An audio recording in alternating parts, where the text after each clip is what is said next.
पाकिस्तान मुआशी बहरान से गुजर रहा है। 50-50 अरब के लिए मुश्किल होती है। 2700 अरब रुपए से जायद टैक्स केसेस अदालतों में ज़ेर इल्तिवा है। वज़ीर कानून आज़म नज़ीर तारड़ की प्रेस कॉन्फ्रेंस। सऊदी अरब की बड़ी बड़ी कारोबारी शख्सियात पर मुश्तमिल वफ्द चंद रोज में पाकिस्तान का दौरा करेगा।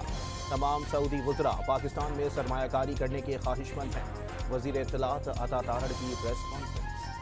अपनी आईनी हुदूद बखूबी जानते हैं, दूसरों से भी आइन की पासदारी की तवक्को रखते हैं। आईनी हुदूद की पामाली करने वाले दूसरों पर उंगलियां नहीं उठा सकते। आर्मी चीफ का पासिंग आउट परेड से खिताब। PAF असगर रिसालपुर अकेडमी में तरबियत हासिल करने वाले दस्तों की महारत पर शुरा की सांसें रुक गईं। तैयारों ने फिजा में रंग बिखेर दिए। सिंध हुकूमत ने कराची समेत सूबे भर में स्ट्रीट क्राइम्स और अगवा बराए तावान के खात्मे के लिए जामे हिकमत अमली बना ली। मनशियात से महफूज रखने के लिए स्कूलों की कड़ी निगरानी का फैसला। सिंध में असलहे की नुमाइश करने वालों के खिलाफ क्रैकडाउन का ऐलान। परमिट ना हुआ तो लाइसेंस याफ्ता असलहा भी लेकर नहीं चल सकते। शर्जील मेमन का घरों के बाहर असलहा लेकर बैठने वाले गार्ड्स के खिलाफ भी एक्शन का इंतबाह। MQM ने कराची में स्ट्रीट क्राइम के खिलाफ एहतजाज करने पर गौर शुरू कर दिया। एहतजाज किस तरह और कहां होगा, मरकजी क़यादत का आइंदा इजलास में फैसला।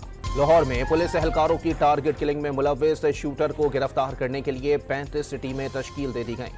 मुलजिम बावर्दी एहलकार पर 2 से 3 गोलियां फायर करता है। बलूचिस्तान के इलाके दुक्की में बारूदी सुरंग के 2 धमाकों में एक शख्स जाँ बहक और CTD के 18 एहलकार जख्मी हो गए। इजाफी गंदम दरामद करने से 300 अरब रुपए से जायद नुकसान हुआ। वजीर आजम शहबाज शरीफ ने गैर जरूरी खरीदी गई गंदम की तहकीकात का हुक्म दे दिया। लाहौर में फैसल चौक पर तहरीक इंसाफ का किसानों की हिमायत में मुजाहिरा। ऑपोजिशन अरकान असेंबली की भी एहतजाज में शिरकत। हुकूमत के खिलाफ नारेबाजी। FPR ने मुल्क भर में जायदादों की वैल्यू बढ़ाने पर काम शुरू कर दिया। 1 जुलाई से जायदादों के वैल्यूएशन टेबल्स में इजाफा कर दिया जाएगा। वैल्यूएशन टेबल्स बढ़ने से प्रॉपर्टी की खरीदो फरोख्त पर टैक्स बढ़ जाएगा। 17 लापता अफराद गुज़िश्ता माह घरों को वापस लौट आए। 2 की लाशें मिल गईं। 15 अफराद के लापता होने की शिकायत मौसूल हुई थीं।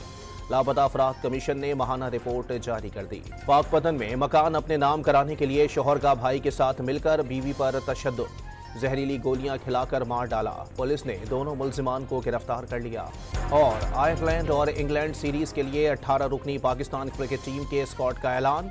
हारिस रऊफ और हसन अली टीम में शामिल। उस्ताम अमीर और जमान खान ड्रॉप।